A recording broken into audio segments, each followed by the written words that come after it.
11वं शतक गेलं, 1200 शतक झालं, 13वं गेलं, 14वं गेलं, 15वं गेलं, 16वं गेलं, 17व्या शतकात जसं आपण क्रिकेटचं कौतुक करतो 2020चं कौतुक केलं पाहिजे आपण. का किती वर्षांनी आपल्याला हा मान मिळालाय की आपण जागतिक 2020ला जिंकलो. मुळात क्रिकेट सुरू होऊन झाली 100-200 वर्ष. याच्यात काहीतरी 10 वर्षांनी आपल्याला तो मान मिळाला. ठीक आहे, मान मिळाला, लोकांनी कष्ट केले, याची काळजी कमी नाही करायची. पण वाईट एकाच गोष्टीचं वाटतं की 2020 जिंकल्यावर क्रिकेटपटूंची मिरवणूक निघते, कारगिल जिंकल्यावर सैनिकांची का नाही निघत. या सैनिकांचं महत्त्व जास्त नव्हतं का? क्रीडेपेक्षा सुरक्षेचं महत्त्व जास्त नाही का? पण मग बाकीच्यांनी कोणी नाही केलं. वाईट या गोष्टीचं वाटतं की मुंबईतले अधिकार ज्यांच्या हातात होते त्या सत्ताधीशांनी का नाही एकत्र हा प्रयत्न केला की आपण सैनिकांची मिरवणूक काढू. दुसऱ्यांनी केलं नाही म्हणायला अक्कल लागते किती. प्रश्न असा आहे, तुमच्या हातात अधिकार होते, तुम्ही का नाही केलेत. आपळेबुवा मिरवणूक काढूच शकत नव्हता. या म्हटल्यानंतर एकटा बुवा बोंबलत फिरेल, दुसरं येणारे कोण मारेल तिथे. उचलायचं असेल तर 4 येतील. पण ज्यांच्याकडे मी शिट्टी वाजवली तर 10 लाख नक्की माणसं रस्त्यावर येतील, अशी हजारो माणसं मुंबईत असताना तुम्ही का नाही काढलात सत्कार. चाणक्याचं वाक्य फार प्रसिद्ध आहे, देशाचं नुकसान दुर्जन फार करत नाही, सज्जनांचा आळशीपणा देशाचं जास्त नुकसान करत राहा. तो सज्जन क्रियाशील असला पाहिजे. तुम्ही नाही केलं मान्य, नाही केलं म्हणताना आपण काय करून दाखवलं, हे गणित उभंच राहिलं पाहिजे. 700 वर्षांनी भगवा झेंडा फडकवत मराठशाहीची 50 सहस्र फौज घेऊन एक अख्खा हत्ती दिल्लीमध्ये घुसतो.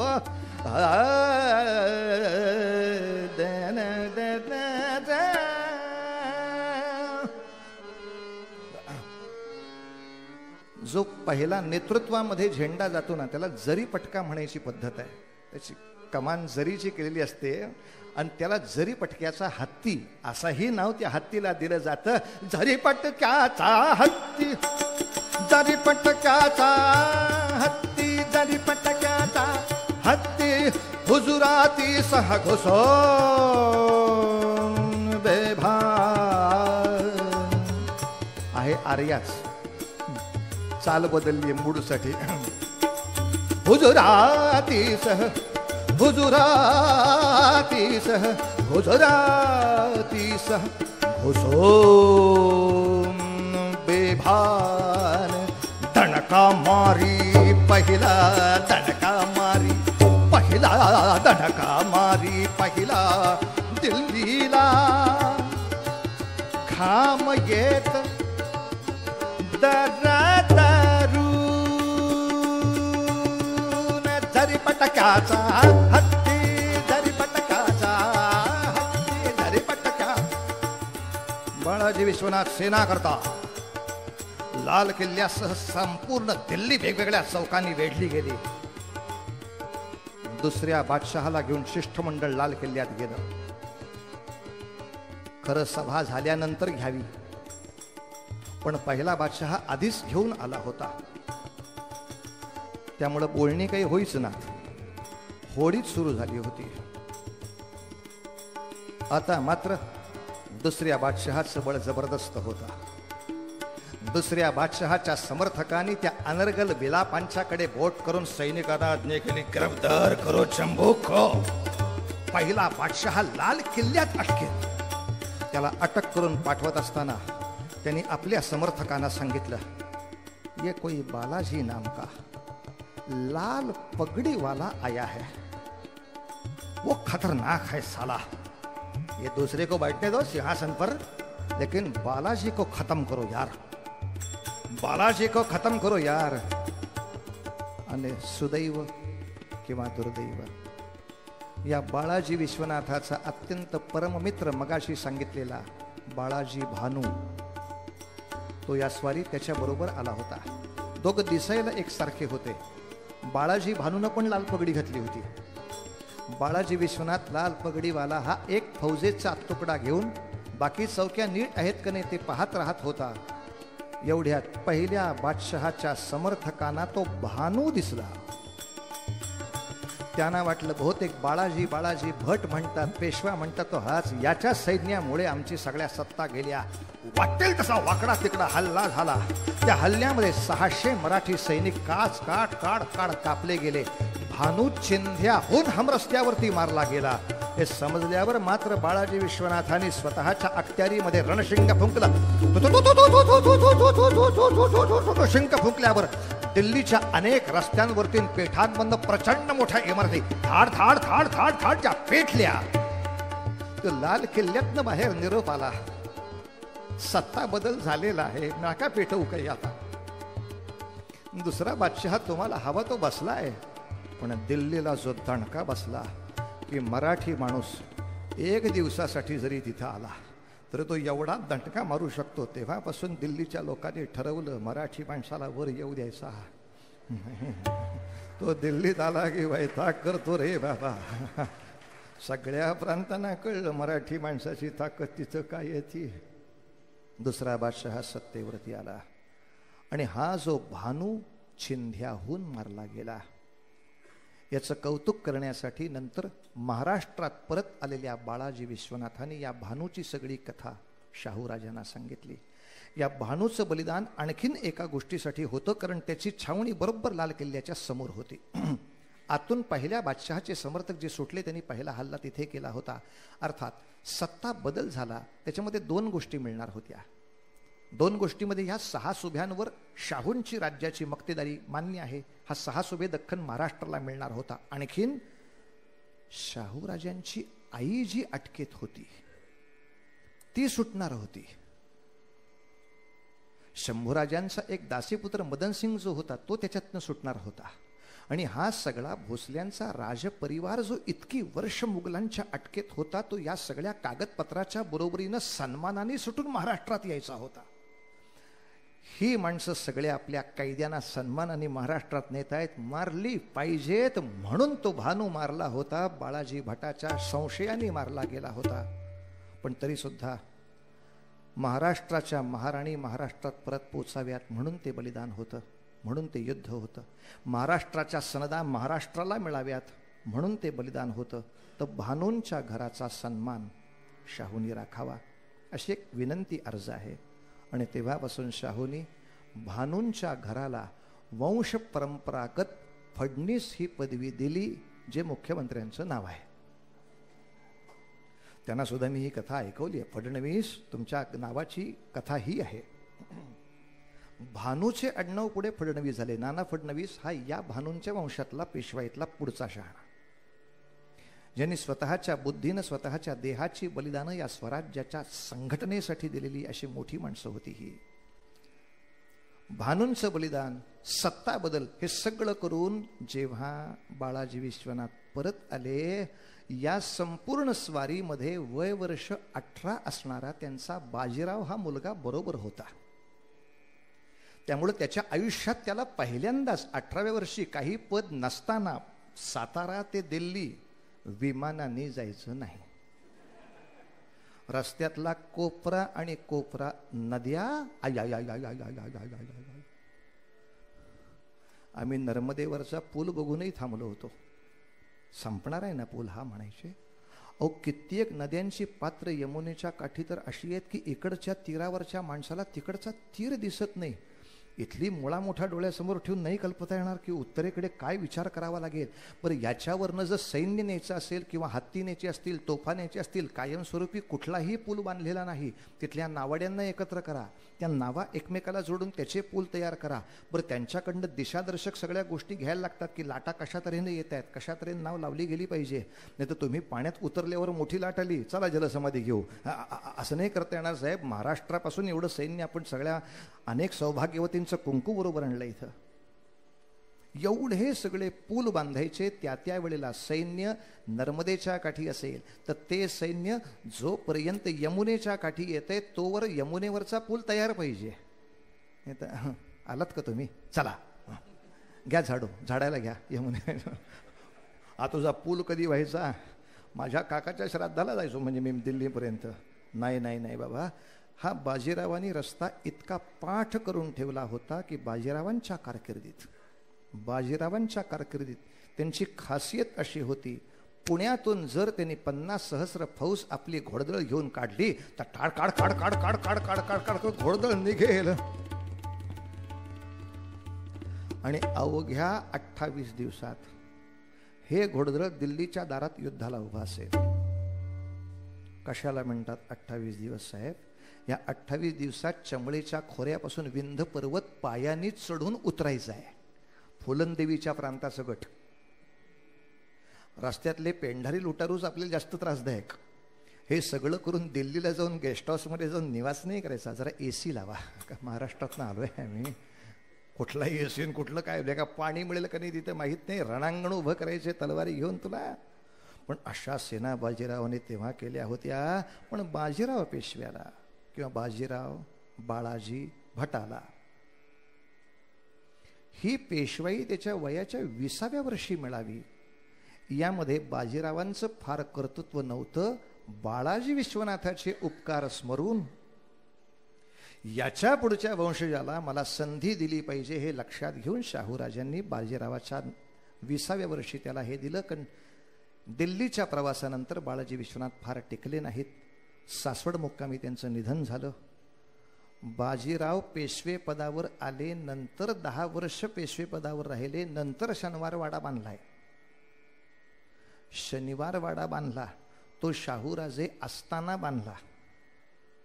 शाहूराजांकडनं परवानगी घेऊन बांधला.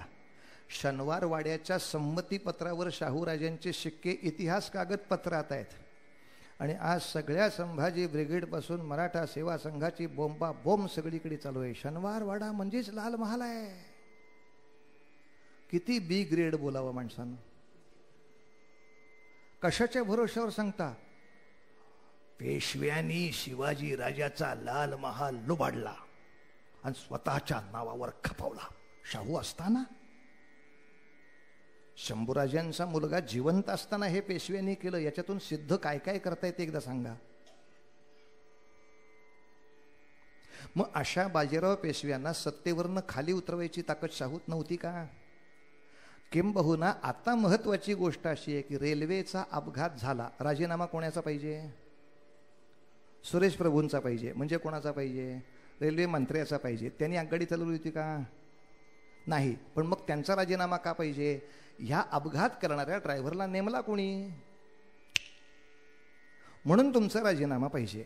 मग बाजारे जो नालायक निघेल तर पंचायत होणार आहे, याला नेमलं कोणी? पण अर्थात हा सगळा विचार करणाऱ्यांसाठी असलेला मुद्दा आहे. जे मुळातच बिनडोक तीन डोक अशी आहे, त्याला काही विचार हा विषय येतच नाही. म्हणजे आमचे वरदानंद भारती म्हणायचे तसे, वाद कोणाशी करता येईल? जर एखाद्या माणसानं सांगितलं की बुवा ही जी शाल आहे ना, याच्यापेक्षा तुम्ही ते करवत काठी उपरणं घेतलं तर छान वाटेल. तर मग ठीक आहे, करवत काठी उपरणं म्हणजे काय असतं आणि शाल काय वेगळी असते वगैरे याच्यावर वाद करता येईल. पण एखाद्याचा पटला ही शालच नाही, पुढं नाही, पुढं काही नाही, वाद संपला.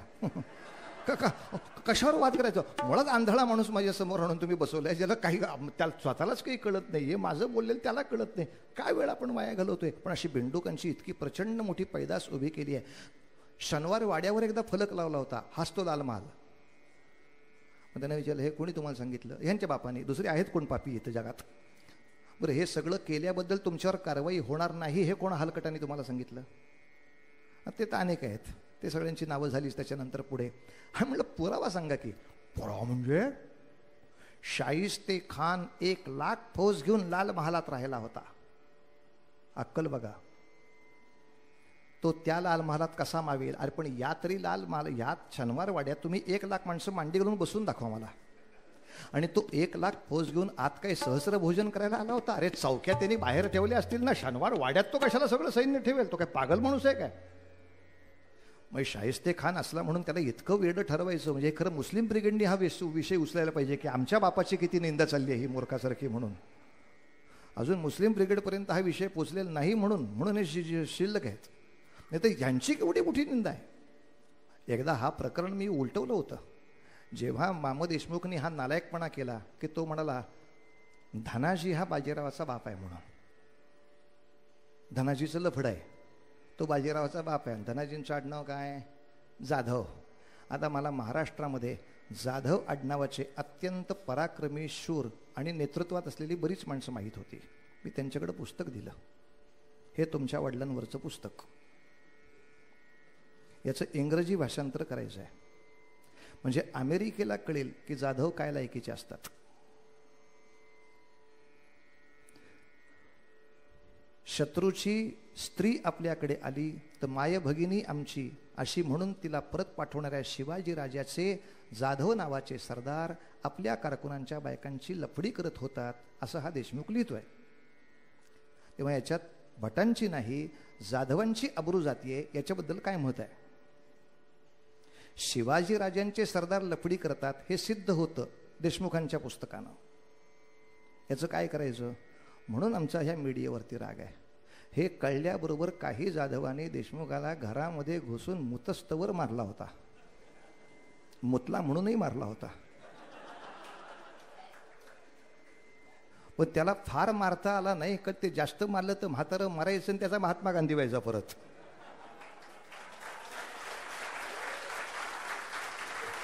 कारण अशा मारहाणीत किंवा अशा प्रकारात जो मारला जातो त्याची सगळी पापं धुतली जातात आणि सगळे दोष दुसऱ्यावरती येऊन बसलेले असतात. ह्यांची पातकं कोणी लक्षात नाही घेत नंतरच्या काळामध्ये. असलं काहीतरी विचित्र, बाबा जास्त नाका मारू ते असलं मेलं तर आणखीनच त्रासदायक होऊन बसेल प्रकरण. पण एवढा त्याला छान घरात जाऊन जोडला होता, एकाही पेपरला आलं नाही. फक्त ते बायोलॉजिकल बाप नावाचा तमाशा सगळीकडे बोंबलला. का नाही हे का नाही लिहिलं? आणि त्यांना कळलं, आपले म्हणे एकदा केलं हे कळल्यावर बरेच नाना फडणवीस असं करायला सुरुवात करतील. प्रश्न खराच तो आहे, तुम्ही तुमच्या तोंडाने मराठशाहीची निंदा करताय, स्वतःला मराठ्यांचे जाज्वल्य अभिमानी आहोत अशा थापा मारून.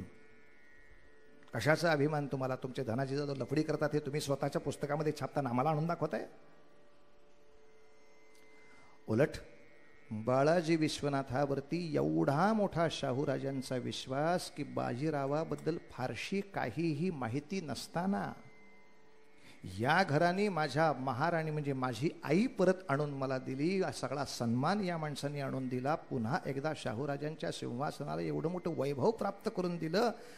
आता या बाळाजी विश्वनाथाचा केवळ 20 वर्षाचा मुलगा, याला मी याच्या पुढचा पेशवा करीन म्हणून उद्याचं संपूर्ण आख्यान मला बाळाजीचा मुलगा बाजीराव ह्याचं चरित्र सांगायचं आहे. बाजीराव मस्तानीचे चरित्र नाही. मस्तानी हा आपला TRP नाही, आपला TRP बाजीराव आहे. मात्र कोणीही गैरसमज करून घेऊ नका की बाजीराव आहे म्हणजे तुम्ही ब्राह्मणांचं कौतुक सांगायला गणपती उत्सवात आलात का? तर नाही. बाजीराव पेशव्यांच्या जीवनातल्या ज्या काही 42 लढाया झाल्या, या 42 लढाया सगळ्याच्या सगळ्या लढाया जिंकलेला हा सेनापती आहे. एकही लढाई ज्यानं हारली नाही, ही इतिहासात त्याच्याबद्दलची एक प्रखर नोंद आहे. आज परदेशातल्या सुद्धा इतिहासाच्या पुस्तकामध्ये मी ते पाहिलं आहे की ज्यामध्ये सैनिकांना किंवा लष्करी अधिकाऱ्यांना ते धडे शिकवायचे असतात, त्याच्यावर ते जे शिकवतात की जगामध्ये चांगले चांगले योद्धे कोण झाले, त्यांच्या पॉलिसी कशा होत्या, तुम्ही शिका कोण, तुम्ही युद्धात जाणार आहात. तर अशा वेळेला एशिया खंडामधली शिवाजी राजांच्या मागोमाग नाव येतं ते बाजीराव पेशव्यांचं येतं की शिवाजी राजांचाही अभ्यास करा आणि बाजीरावाच्या युद्धशास्त्राचा तुम्ही अभ्यास करा. इतकं बाजीरावांना युद्धशास्त्रात तिथे मोठं नाव आहे. पण नेहमी नाव सेनापतीचं घेतलं जातं, याच्यात बाकी सगळ्या सरदारांचं योगदान असतंच, ते कोणी नाकारत नाही. त्यामुळं बाजीरावाची कथा ही 5 पांडवांची कथा आहे, ज्यामध्ये शिंद्यांची फौज प्रचंड मोठी आहे, क्षत्रिय कुलावतंश जे त्या ठिकाणी आहेत, होळकरांची फौज तेवढीच मोठी आहे, जे धनगर कुलातले त्या ठिकाणी आहेत, म्हणजे क्षत्रिय समाज, बहुजन समाज, ब्राह्मण समाज, महासमाज, सगळ्या बेरडांपासून सगळा समाज त्या ठिकाणी बंधुभावानी भगव्या झेंड्यासाठी एकत्र आला. आणि मग दिल्लीवरती जो दरारा बसला तो महाराष्ट्राचा इतिहास बघण्यासारखा. का इतिहास आठवायचं याचं कारणच ते मोठेपणा एकत्र येण्यातच आहे. दुर्दैव हेच आहे की आपल्या डोक्यात मोठेपणाची कल्पना बरोबर उलटी असते. फार मोठा माणूस आहे, का कोणाबरोबर जात नाहीत, माझं कोणाशी पटत नाही, मी कोणाला पटवून घेत नाही. गणपती उत्सव तुमचे काका मागच्या वर्षी आले होते, त्या अलीकडे माझ्याकडे येत नाहीत, मग मामा त्यांच्याकडे मी जात नाही, मग गणपतीचा उत्सव कशाला करतोस तो? स्मशानात जाणं एखाद्या नालायक माणसा. मुळात गण म्हणजे सगळी संख्या एकत्र करून त्यांच्याकडनं एखादं गणाधीश कार्य करण्यासाठी गणपतीचा उत्सव आहे. मग सगळं हेतू राहतो बाजूला, भलतंच काहीतरी. कशासाठी? मी दुसऱ्याबरोबर जात नाही, दुसऱ्याला मी माझ्याबरोबर येऊ देत नाही, यांना काही कोण मोठं ठरत नाही. उलट आम्ही सगळे एकत्र येऊन काहीतरी मोठं छान काम करतो. प्रत्येकाची क्षमता वेगवेगळी असेल, क्षमता ओळखून त्याला ते काम द्यावं आणि त्याला ते काम विभागून उत्तम करावं, यासाठी बाजीरावांचं चरित्र आहे. आणि म्हणून 20 वर्षाच्या त्यांच्या कारकिर्दीत, वयाच्या 20व्या वर्षी ते पेशवा झाले आणि 40व्या वर्षी त्यांची आयुष्य यात्रा संपली. या फक्त 20 वर्षाच्या कारकिर्दीमध्ये बाजीरावांनी ज्या 40 लढाया 42 लढाया केल्या, सगळ्या सांगणं शक्य नाही, कारण त्याच्यावरची पुस्तकं आपण पाहू शकता. मग त्यातल्या किमान एक 8-10 लढायांचं तरी सांगा, तेवढ्या सांगणार आहे. 10 लढाया नक्की त्यांच्या सांगेन. आणि माझी इच्छा मीडियाकडनं ही होती की बाजीरावाचा चित्रपट करताना त्यांनी पहिल्या 10 वर्षात जो भारतावर स्वतःचा दरारा बसवून दाखवला, तो काहीतरी दाखवा. पहिल्या 10 वर्षाचा इतिहास सिनेमानी एका वाक्यात उरकलाय. तर काय उरकलं हे बघावा लागला सिनेमा. या हरामखोराने काय उपद्व्याप केलाय, तुम्हाला आठवेल, कोणी बघितलं असेल त्यांनी. एका वाक्यात त्यांनी सगळं 10 वर्ष आटपून टाकली. ते एकच वाक्य म्हणजे, बाजीराव पेशवा ने 8-10 बरस में आधा हिंदुस्तान अपने कब्जे में ले लिया. संपला इतिहास. आणि पुढची 10 वर्ष मस्तानीचे डान्स बघा. अरे पण या 10 वर्षात भारताची सगळी सत्ता त्याच्यावरती दरारा घेऊन उभी होती. हे काय जादूचे प्रयोग केले काय तिथे त्यांनी? माझ्या अखत्यारीत राहा. काय पराक्रम असेल, काय चातुर्य असेल, काय बुद्धिमत्ता असेल, घरच्या लोकांचं केवढं मोठं योगदान असेल, यातलं काही दाखवलं नाही हो. मुळात इंग्लंडमध्ये सुद्धा जी सँड मॉडेल्स केली आहेत युद्धाची लष्कराला शिकवण्यासाठी, त्यातलं एक सँड मॉडेल आहे ते प्रतापगडच्या युद्धाचं आहे, आणि दुसरं सँड मॉडेल आहे ते बाजीरावानं नगरच्या शेजारी जे युद्ध करून दाखवले त्याचं मॉडेल आहे. जे निजामा विरुद्धचं सगळ्यात पहिलं सुंदर युद्ध बाजीरावाने करून भारतात कळवलं होतं की आज शिवाजीराजांची युद्धशैली कशी शिल्लक आहे.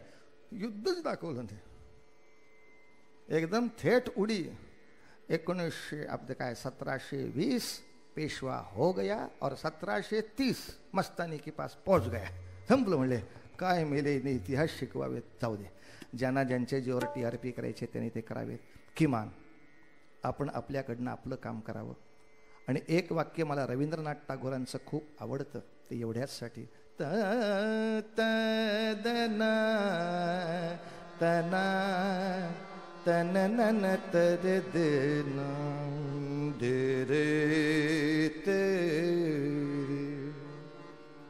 नीरे मधरे निदमरे. असं न कळणारं काही गायलो म्हणजे मग लोक ऐकतात.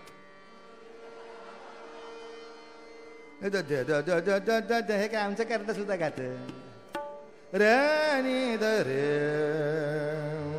मरे मग मरे रे मधरे ध मरे ध.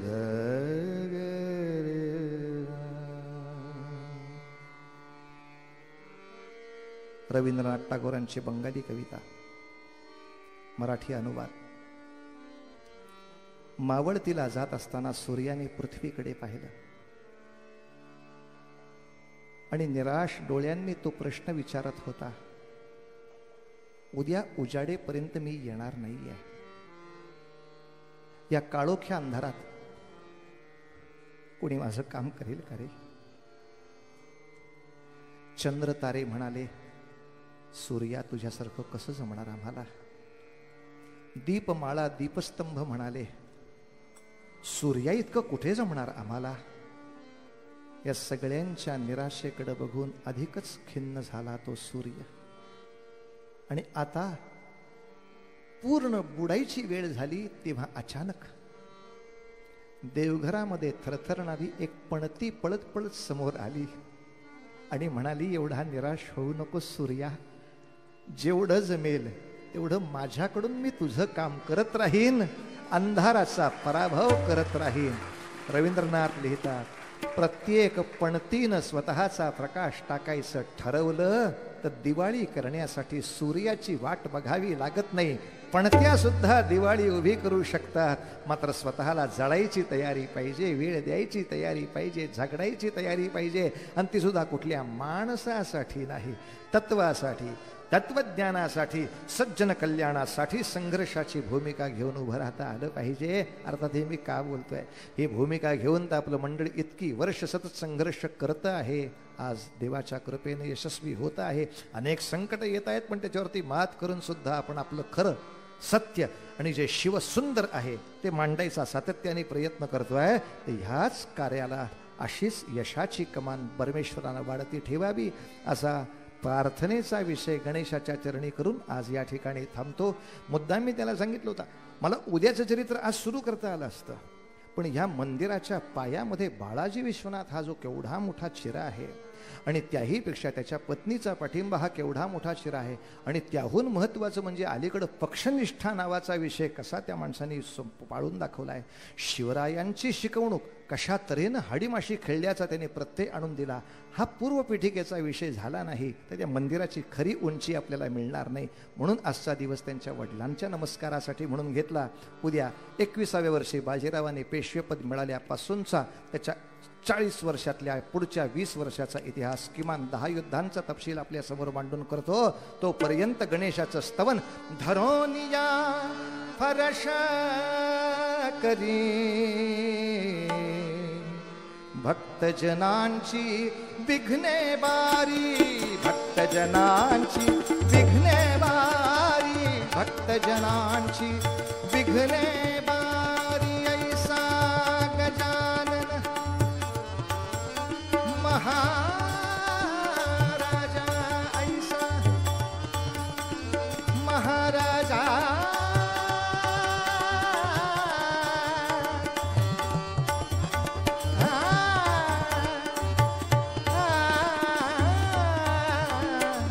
गजानन महाराजा त्याचे चरणी लाहो माझा, लाहो माझा, लाहो माझा.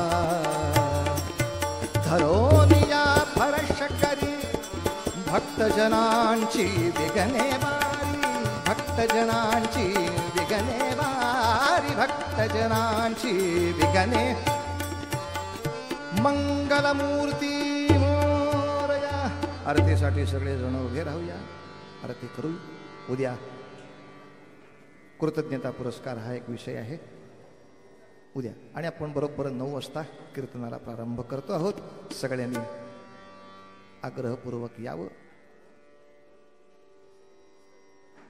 बर, आरती म्हणायला सुरुवात केल्यापासून लोक नमस्काराला सुरुवात करतात आणि ते संपेपर्यंत आरत्या चालू राहिल्या पाहिजेत. या दृष्टीनं तिघांची आरती म्हणू, आई वडील मुलगा, एका घरातल्या सगळ्या आरत्या आपण पूर्ण करूया. अर्ध्यात आधी गणपती, मग देवी आई मातृदेवो भव, मग शंकर पितृदेवो भव. या तऱ्हेनं आपण जाऊया. सुख करता दुःख हरता वारता विघ्ना. सुरू करा. निर्वी पूर्वी प्रेम कृपा जयाची, सर्वांगी सुंदर उपशेंदुराची, कंठी झळके माळ मुक्ता फळाची. जय देव जय देव जय मंगलमूर्ती, दर्शन मात्रे मन कामना पुरती. रत्न खचित फोरा तुझ गौरी कुमरा, चंदनाची उटी कुंकुम केशरा. हिरे जडित मुकुट शोभतो गोरा, ऋणझुणती नुपुरे चरणी घागरिया. जय देव जय देव जय मंगलमूर्ती, दर्शन मात्रे मन कामना पुरती. लंबोदर पीतांबर फणिबर बंधना, सरळ सोंड वक्र तोंड त्रिनयना. दास रामाचा वाटपा हे सदना, संकटी पावावे निर्वाणी रक्षावे सुरवर बंधना. जय देव जय मंगलमूर्ती, दर्शन मात्रे मन कामना पुरती. दुर्गे दुर्घट भारी तुझ विण संसारी, अनाथनाथे अंबे करुणा विस्तारी. बारी बारी जन्म मरणाते वारी, भारी पडलो आता संकट निवारी. जय देवी महिषासुरमथनी, स्वरवर ईश्वर वर दे तारक संजीवनी. त्रिभुवनी भुवनी पाहता तुझ ऐसे नाही, चारी श्रमले परंतु न बोलवे काही. साही वार करिता पडले प्रवाही, ते तू भक्ता लागी पावसे लवलाही. जय देवी महिषासुरमथनी.